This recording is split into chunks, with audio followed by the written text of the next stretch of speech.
धन्यवाद। ओम ज्ञानतिमिरान्धस्य ज्ञानञ्जनशलाकया चक्षुरुन्मिलितं येन तस्मै श्रीगुरवे नमः। श्रीचैतन्यमनोभीष्टं स्थापितं येन भूतले स्वयं रूपः कदा मह्यं ददाति स्वपदान्तिकं।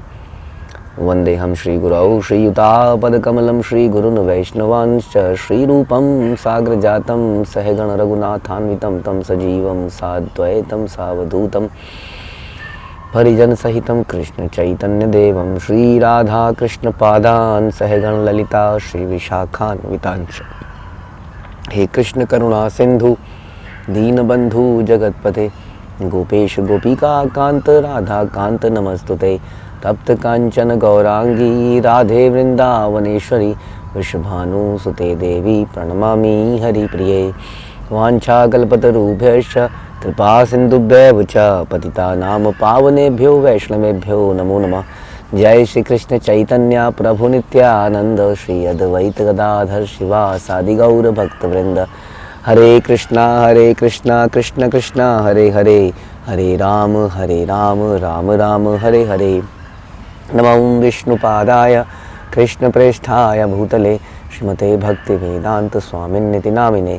नमस्ते सारस्वते देवे गौरवाणी प्रचारिणे निर्विशेष शून्यवादी पाश्चात्य देश तारिणे। जय जय श्री चैतन्य जयो नित्यानंद जय अद्वैत चंद्र जय गौर भक्त वृंद। जय जय श्री चैतन्य जयो नित्यानंद जय अद्वैत चंद्र जय गौर भक्त वृंद। जय जय श्री चैतन्य जयो नित्यानंद जय अद्वैत चंद्र जय गौर भक्त वृंद। श्री चैतन्य चरितामृत आदि लीला मध्य लीला चैप्टर 1 प्रयास संख्या 57।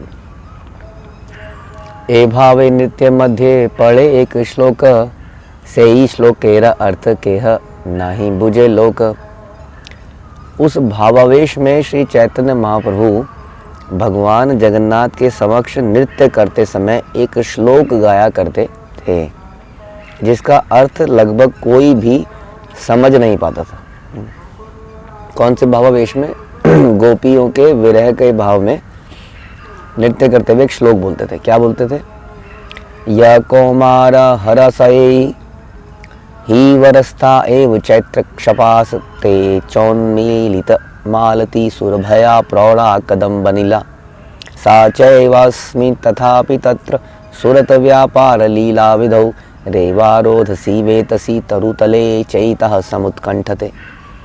जिस व्यक्ति ने मेरी युवावस्था में मेरा हृदय चुरा लिया था वही अब पुनः मेरा स्वामी है। यह चैत्र मास की वही चांदनी रात है, वही मालती फूलों की सुगंध है और वही मधुर वायु कदम्ब वन से आ रही है। अपने घनिष्ठ संबंध में मैं भी वही प्रेमिका हूँ, किंतु फिर भी मेरा मन यहाँ सुखी नहीं है। मैं रेवा नदी के तट पर वेतसी वृक्ष के नीचे उसी स्थान पर फिर से जाने के लिए लालायित हूँ।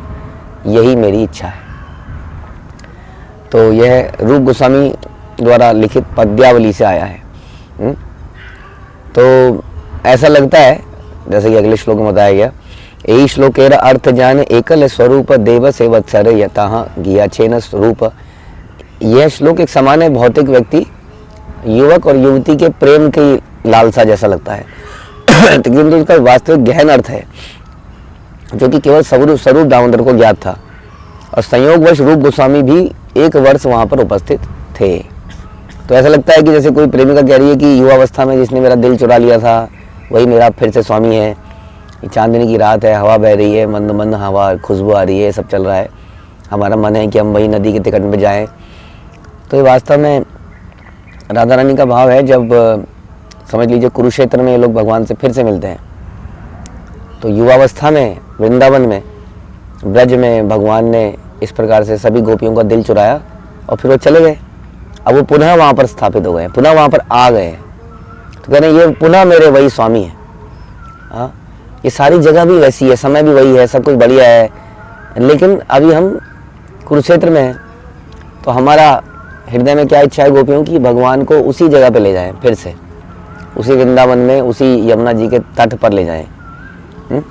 तो इस प्रकार का यहाँ पर भाव है। तो ये कहने किसी को समझ नहीं आता, क्योंकि उसमें कुछ ऐसा राधा रानी कृष्ण या कुछ ऐसा बोला नहीं गया, केवल ये बोला गया युवा युवती।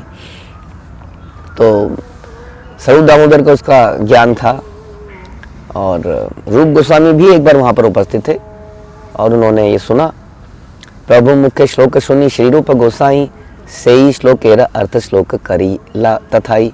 यद्यपि श्लोक का अर्थ केवल स्वरूप दामोदर को ज्ञात था, किंतु रूप गोस्वामी ने श्री चैतन्य महाप्रभु से इसे तुरंत सुनकर तुरंत एक अन्य श्लोक की रचना कर डाली, जिसमें मूल श्लोक का अर्थ दिया गया था। तो अर्थ बताने के लिए एक और श्लोक बताया गया।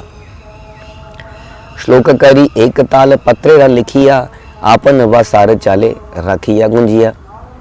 इस श्लोक की रचना करके रूप गोस्वामी ने इसे ताड़ के पत्र पर लिख दिया और जिस कुटिया में वे रह रहे थे उसकी छत पर रख दिया। तो पुराने ज़माने में वो घर ऐसे होते थे, झोपड़ी सी, ऊपर लकड़ी के फट्टे, उसमें ऊपर कागज पत्थर ऊपर लगा के रख देते थे ऐसे। तो इस प्रकार से वहाँ पर इसको फंसा के रख दिया, समझ लीजिए। श्लोक रखी गैला समुद्र स्नान करीते, हेन काले आइला प्रभु तहारे मिलीते। इस श्लोक की रचना करके इसे अपने घर की छत पर रखने के बाद रूप गोस्वामी ने समुद्र में स्नान करने के लिए चले गए और इसी बीच चैतन्य महाप्रभु उनकी कुटिया में उनसे मिलने के लिए आए। हरिदास ठाकुर आर रूप सनातन, जगन्नाथ मंदिरे नाया नतैन जन। विरोध की स्थिति से बचने के लिए हरिदास ठाकुर, रूप गोस्वामी तथा श्री सनातन गोस्वामी ये तीनों महान भक्त जगन्नाथ मंदिर में प्रवेश नहीं करते थे, है ना। हरिदास ठाकुर मुस्लिम थे बैकग्राउंड के और रूप और सनातन ब्राह्मण थे, लेकिन उन्होंने मुस्लिमों के यहाँ कई साल काम किया था, तो अपने आप को पतित मानते थे कि कोई अननेसेसरी बोलेगा कि ये लोग क्यों मंदिर में एंटर कर रहे हैं। ये जात प्रथा ये सब प्राचीन काल से चली आ रही है क्योंकि आदमी किसी भी फल को आसानी से प्राप्त करना चाहता है और जन्म से आसान कुछ नहीं है। जिसको जन्म से कुछ प्राप्त हो गया वो कहता है इस पर मेरा अधिकार ही हो गया। तो इसलिए वो अधिकार फैला हुआ है संसार में कि ब्राह्मण जो पैदा हुआ वही ब्राह्मण। इसलिए हरिदास ठाकुर इत्यादि इन लोगों को ये लोग बहिष्कार कर देते हैं ऐसे लोगों का, इसलिए ये लोग जाते ही नहीं थे मंदिर में। ये हमारे आचार्यों का सिद्धांत है कि भगवान को देखने का प्रयास मत करो, भगवान को सर्व करो, इतना सर्व करो कि भगवान आपको देखें, है ना। क्योंकि हम भगवान को एनीवे नहीं देख पाएंगे, लेकिन वो हमें देख रहे हैं, वो देख सकते हैं, वो अपने आप को प्रकट भी कर सकते हैं। इसलिए बताया गया हमारे आचार्य में कि मंदिर बड़े इंपॉर्टेंट है, लेकिन जो भक्त मंदिर में ही भगवान को मानता है वो क्या है, वो बिगिनर है प्रथम कनिष्ठ अधिकारी है। इस प्रकार तो यही यहाँ पर ये करते थे। ये तीनों हमारे परंपरा के, एक तो नामाचार्य स्वयं है और रूप सनातन हमारे सब कुछ देने वाले हैं। ये तीनों जगन्नाथ मंदिर में ये सोच के नहीं जाते थे कि कोई कंट्रोवर्सी क्रिएट ही ना की जाए, anyway we are not eligible, हम इस लायक ही नहीं है। आज भी जगन्नाथ मंदिर में प्रथा है, प्रभुपाद कह रहे हैं कि वहाँ पर हिंदू धर्म के नामक वैदिक संस्कृति का दृढ़ता से पालन नहीं करते, उन्हें मंदिरों में नहीं जाने देते। मतलब कई बार वो आपका आई कार्ड देख लेंगे, उन्हें डाउट होगा कि विदेशी है या हिंदू धर्म का नहीं है क्योंकि वो मांस खाता होगा इत्यादि। तो हरिदास ठाकुर, रूप गोस्वामी, सनातन गोस्वामी ये तीनों पहले मुसलमानों से कहीं ना कहीं कनेक्टेड थे। ये बता रहे हैं यहाँ पर। इन्होंने अपने नाम भी बदल लिए थे, साकर मलिक, दबीर खास। तो इस प्रकार से वो बहिष्कृत माने जाते थे। तो इसलिए महाप्रभु स्वयं उनसे मिलने आते थे उनके घर पर, हाँ। और जगन्नाथ जी का प्रसाद उन्हें ला के रोज दिया करते थे, क्योंकि वो वहाँ नहीं जा पाते थे। यही हम समझा रहे थे कि ऐसी सेवा करो कि भगवान स्वयं आपके पास आ जाए। तो हम तो भगवान को देखने जाते हैं, साक्षात भगवान चैतन्य महाप्रभु उनके घर में रोज आते थे और हम भगवान को भोग लगाते हैं। यहाँ भगवान अपना प्रसाद इनको ला के देते थे, क्योंकि उन्होंने अपना पूरा जीवन समर्पित किया था। जीवन तो एनीवे समाप्त हो जाना है, अगर इसको भगवान की सेवा में लगा दिया जाए, समर्पित कर दिया जाए, तो भगवान आसानी से प्राप्त हो जाते हैं। यस, बहुत आसानी से प्राप्त हो जाते हैं। इसी प्रकार कभी कभी कृष्ण भावनामृत संघ के सदस्यों को भी भारत के कुछ मंदिरों में प्रविष्ट होने नहीं दिया जाता। जब तक हम हरे कृष्ण मंत्र का जप करते रहते हैं, हमें ऐसी बातों से खिन्न नहीं होना चाहिए।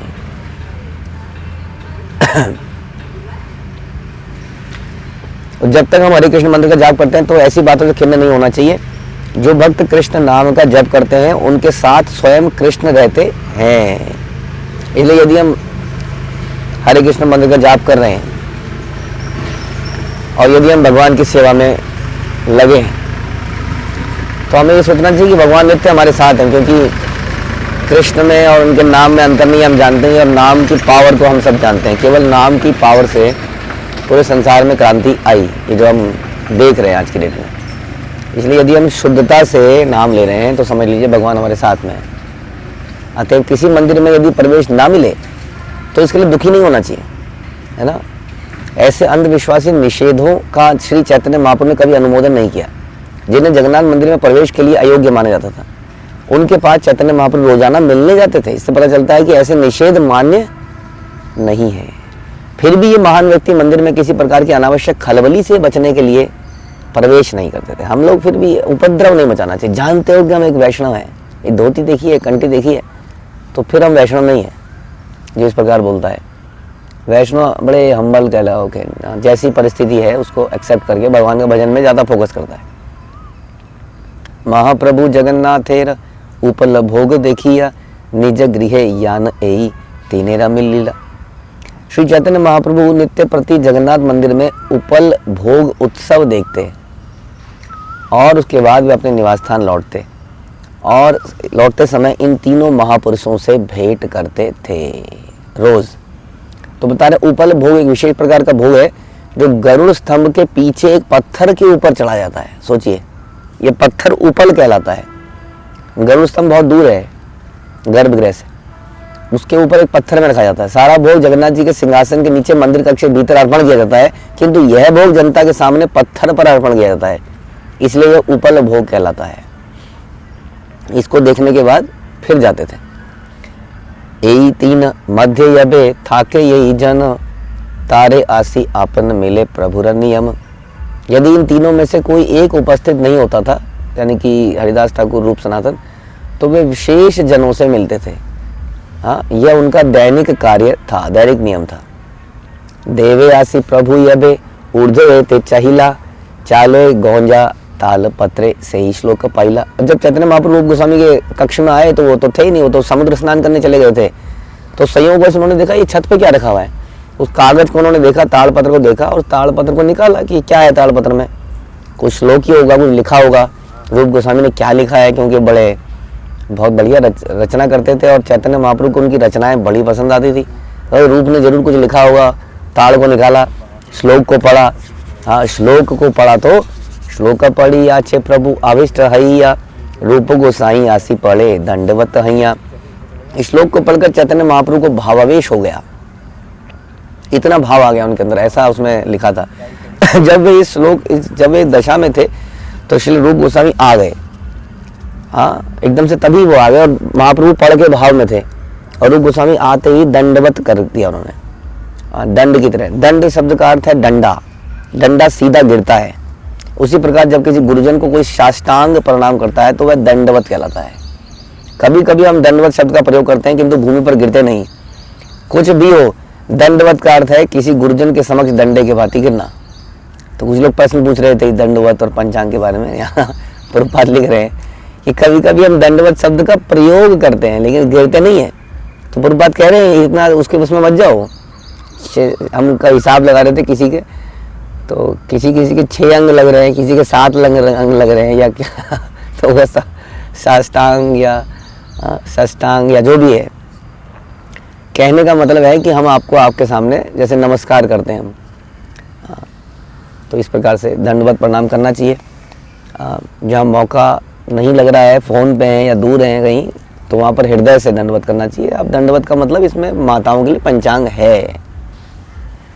उठी महाप्रभु तारे चापड़ मारिया कही तिल्ला गीला कुछ को लेते करिया। जब रूप गोस्वामी डंडे के समान गिर पड़े तो भी चैतन्य महाप्रभु उठे, हाँ, और उन्हें चपत लगाई। अब बताइए, चपत लगाई सीधा और उन्हें गोद में ले लिया। उसके बाद और गोद में लेके क्या बोले, मोर श्लोकेर अभिप्राय ना जाने कौन जने मोर मनेर कथा तुम्हें जानी लग के बने। चैतन्य महाप्रभु ने कहा मेरे श्लोक का तात्पर्य कोई नहीं जानता, तुम मेरे मन के भाव को कैसे समझ गए। एत बलि तारे बहु प्रसाद करिया, स्वरूप गोसाई श्लोक दिखाई लैया। यह कहकर चैतन्य महाप्रभु ने रूप गोस्वामी को अनेक आशीर्वाद दिए और श्लोक को ले जाकर बाद में स्वरूप गोस्वामी को दिखाया। हाँ, स्वरूप दामोदर को दिखाया। अब क्वेश्चन यही आ रहा है महाप्रभु के हृदय में कि कैसे ये समझ गया। हाँ, भगवान हमारे हृदय की बात समझ जाते हैं, हम भगवान के हृदय की बात कैसे समझ सकते हैं। हम तो किसी दूसरे जीव के हृदय में क्या चल रहा है वही नहीं समझ पाते हैं, भगवान के हृदय में कैसे समझेंगे। ये एक रहस्य बना ही रह गया। इतना पावरफुल हो गया कोई कि भगवान के मन में क्या चल रहा है समझ में आ जाए उसके। स्वरूप पूछे न प्रभु हैया विस्मिते, मोरम मनेर कथा रूप जाने लगे मते। स्वरूप दामोदर को अत्यंत आश्चर्य के साथ वह श्लोक दिखाते हुए चैतन्य महाप्रभु ने पूछा कि रूप गोस्वामी किस तरह उनके मन के भाव को समझ गए। तो प्रभुपाद बता रहे हैं हमें भी इसी प्रकार का आशीर्वाद मिला। श्रील भक्ति सिद्धांत सरस्वती गोस्वामी से तब प्राप्त हुआ जब हमने उनकी वर्षगांठ पर एक लेख भेंट किया। वे इस लेख से इतने प्रसन्न हुए कि वे अपने कुछ विश्वस्त भक्तों को बुलाकर उन्हें ये लेख दिखाया करते थे। आखिर हमने श्रील प्रभुपाद के मनोभाव को कैसे समझ लिया। तो एक इंग्लिश में प्रभुपाद ने एक राइटिंग लिखी थी उनके वर्षगांठ पर, बहुत सुंदर है वो। तो उसमें बेसिकली बताया गया किस प्रकार से इन्होंने इम्पर्सनल भक्ति सिद्धांत सरस्वती ठाकुर ने फिलॉसफी को काट के कैसे भगवान की भक्ति को स्थापित किया। वो बड़ा अच्छा सा लेख है। तो उस लेख को पढ़ के भक्ति सिद्धांत सरस्वती बड़े प्रसन्न हो गए थे और जो भी उनके शिष्यगण बड़े लोग आते थे उनको दिखा, देखो ये अभय ने कितना कैसे समझ गया वो मेरे मन की बात को। स्वरूप कहे याते जानिल तोमार मन, ताते जानी है तोमार कृपार भजन। अब स्वरूप दामोदर ने बताया। अब भगवान पूछ रहे हैं, किससे पूछ रहे हैं, अपने ही भक्त से पूछ रहे हैं कि ये मेरी बात को मन को कैसे समझ गया। स्वरूप दामोदर बता रहे हैं कैसे समझ गए कि यदि रूप गोस्वामी आपके मन भावों को जान सकते हैं तो अवश्य ही उन्हें आप ही का आशीर्वाद प्राप्त हुआ होगा। जरूर आप ही के आशीर्वाद से, आप ही की शक्ति से वो ऐसा कर पा रहे हैं। भगवान चाहें तो भक्त के हृदय में, जैसे कहते हैं दिव्य ज्ञान हृदय प्रकाशित, तेने ब्रह्म हृदय आदि कवे, है ना, आदि उस आदि उसके ब्रह्मा के हृदय में वो ज्ञान भगवान ने प्रकाशित किया। अब वो प्रकाशित करें तो कैसे नहीं जानेंगे हम। वास्तव में जितने भी ग्रंथ लिखे गए गोस्वामियों द्वारा ये भगवान की आशीर्वाद से तो लिखे गए। हमारे श्रील प्रभुपाद ने जितने भी ग्रंथ लिखे, प्रभुपाद कहते थे कि मैं नहीं लिख रहा हूँ, ये भगवान लिख रहे हैं, इसलिए वो अपने ही ग्रंथों को पढ़ा करते थे। हम पढ़ते हैं बलदेव विद्याभूषण में गोविंद भाष्य लिखा, वो साक्षात भगवान ने उनको डिक्टेट किया, रातों रात में पूरा भाष्य आ गया। हाँ, तो ये बहुत सारी कथाएं हैं।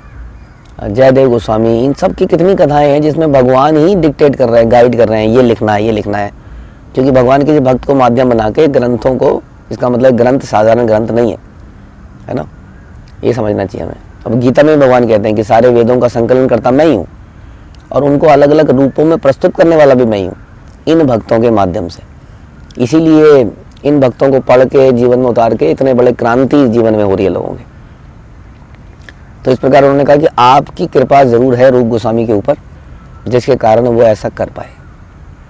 प्रभु कहे तारे आमी संतुष्ट हैया, आलिंगन कैलु सर्व शक्ति संचारिया।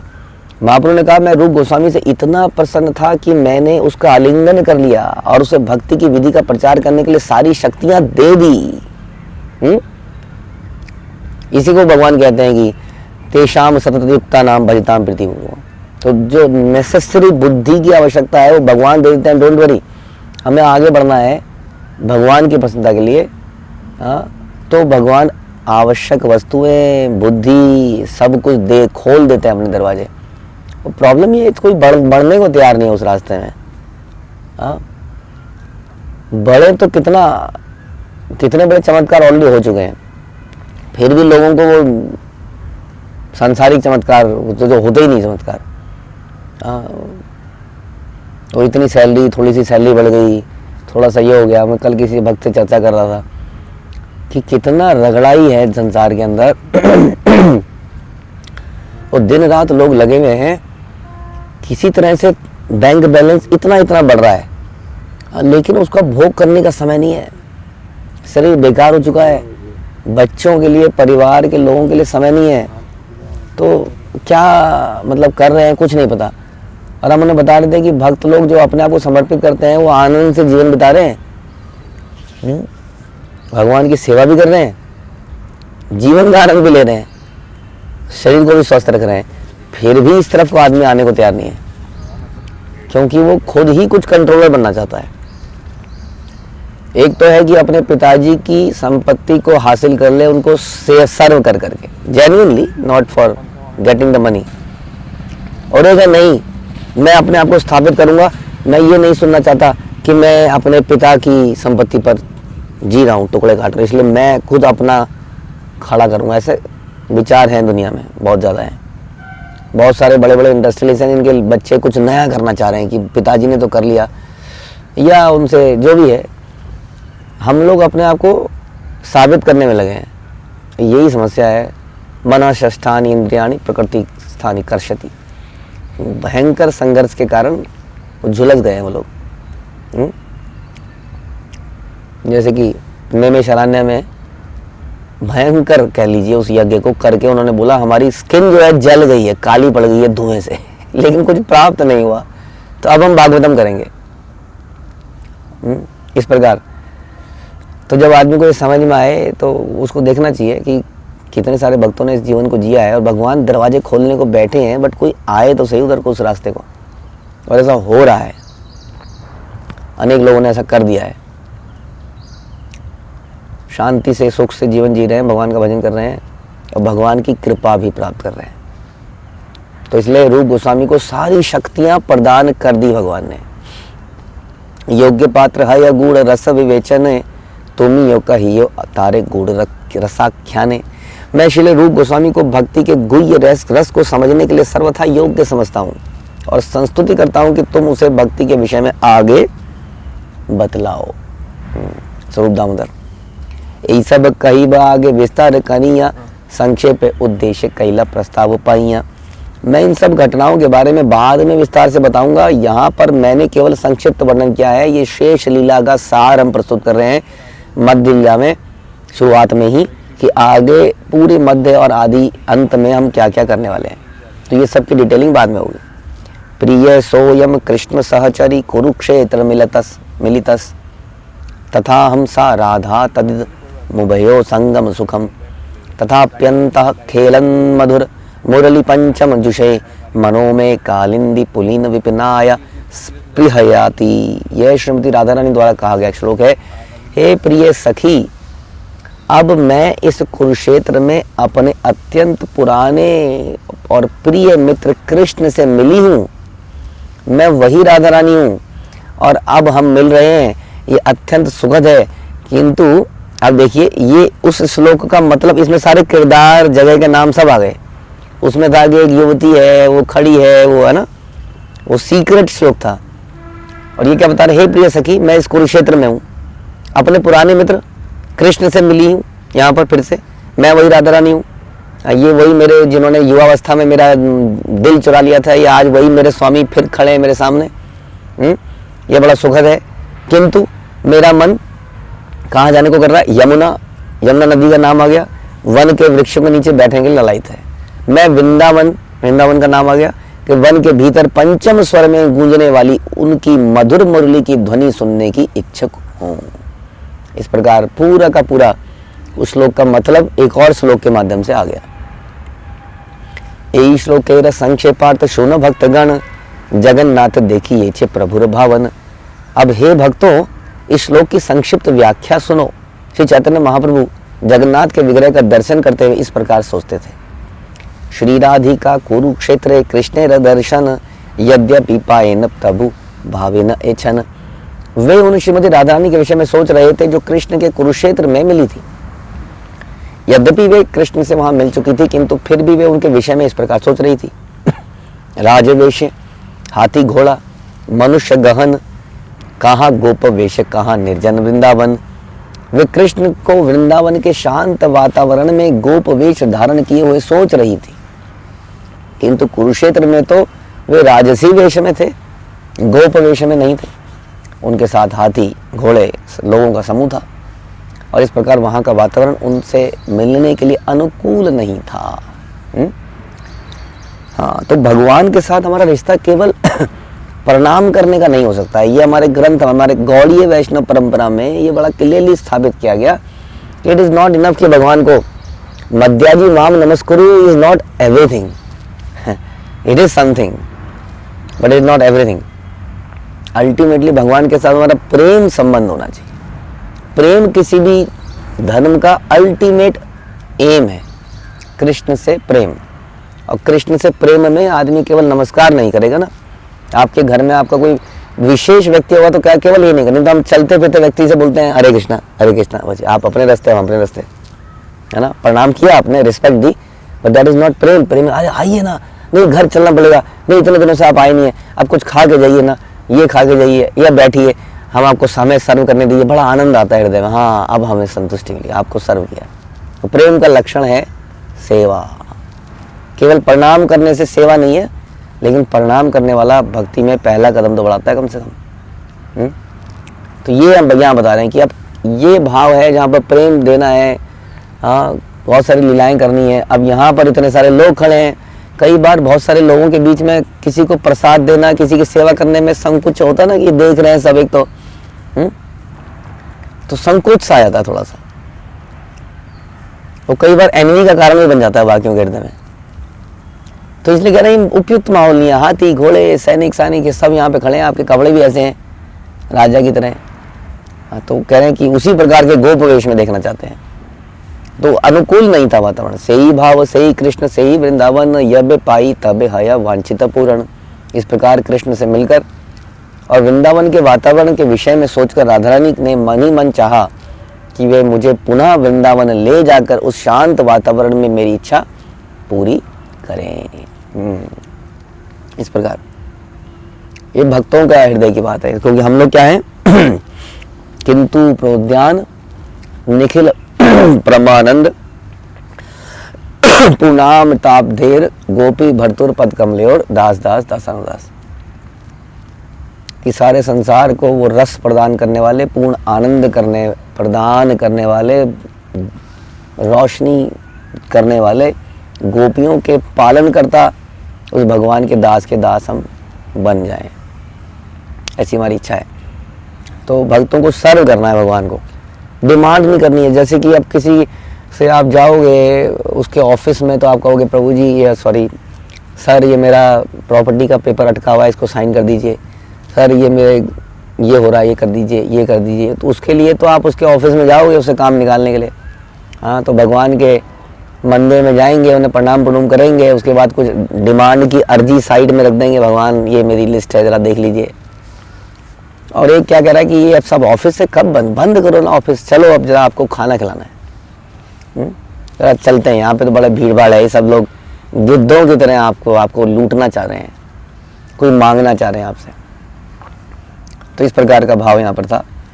गोपी आगे बोलती हैं, आहुश्चते तनिलब नाभ पदारविंदम योगेश्वर हृदय विचिन्त्य मगाध बोधै संसार कूप पतितोत्तरणावलंबम गेहुम जुषामपि मनुष्य दियात सदा नः।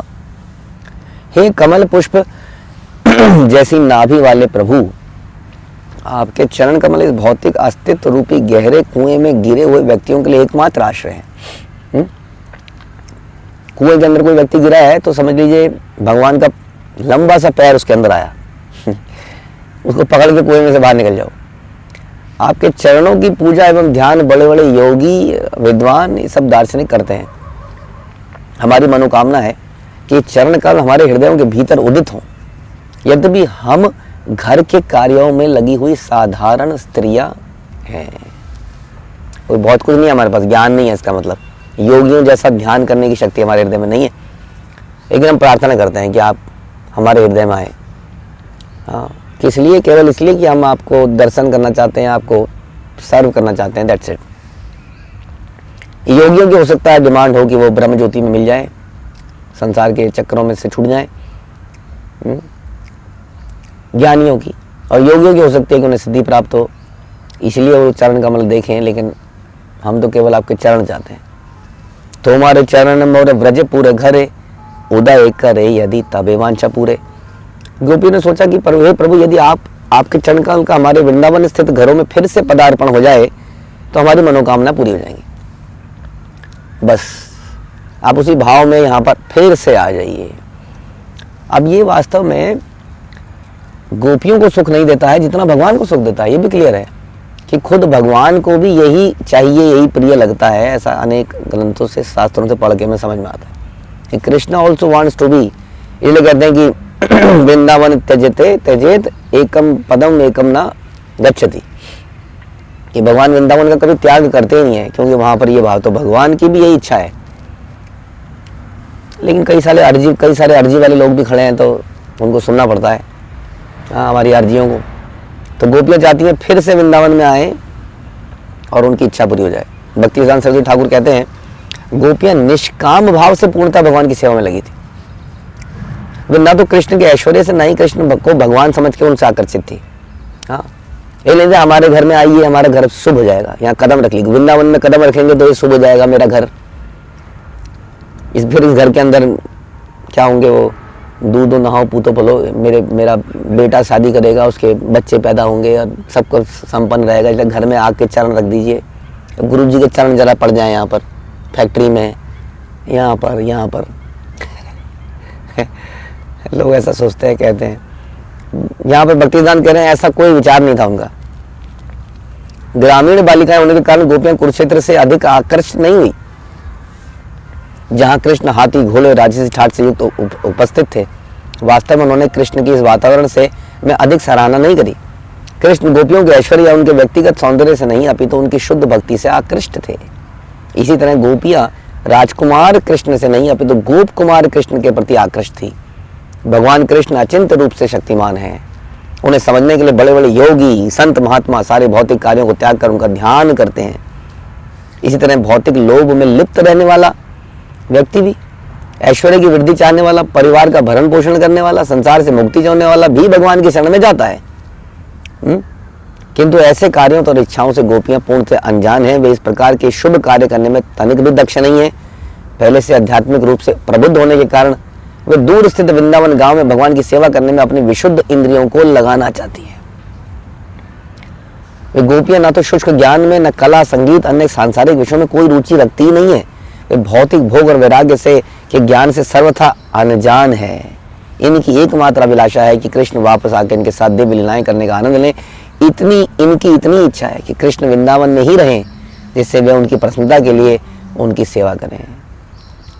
इसमें लेश मात्र भी निजी इंद्रिय तृप्ति का भाव नहीं है। जैसा हमने बताया, कृष्ण की ही यही इच्छा है, इसलिए वो वृंदावन को छोड़ते नहीं है।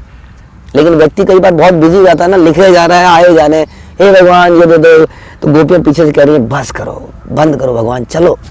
और वो निकल नहीं पा रहे हैं, चाहते तो यही है। तो कई बार जैसे माँ है, माँ आती है ना, बच्चे की किताब बंद करती है, बंद कर इस किताब को, पढ़ता रहेगा क्या, हो गया बस। या कई बार काम करता जा रहा है, ऑफिस में बैठा है, लैपटॉप खोल के बैठा है, तो माँ आएगी या कोई प्रेमी प्रिय व्यक्ति आएगा, वो बंद करेगा, चलो बहुत हो गया, चलो प्रसाद पाओ। तो इस भाव से गोपियाँ भगवान को ले जाना चाह रही हैं फिर से वृंदावन में। और यही भाव हमारा होना चाहिए कि हम अपनी निजी इच्छाओं को भगवान के सामने ना रखें और भगवान को टोटली सरेंडर होकर सर्व करें। हरे कृष्णा। श्रील प्रभुपाद की जय, श्री चैतन्य चरितामृत की जय, श्री कृष्णदास कविराज की जय।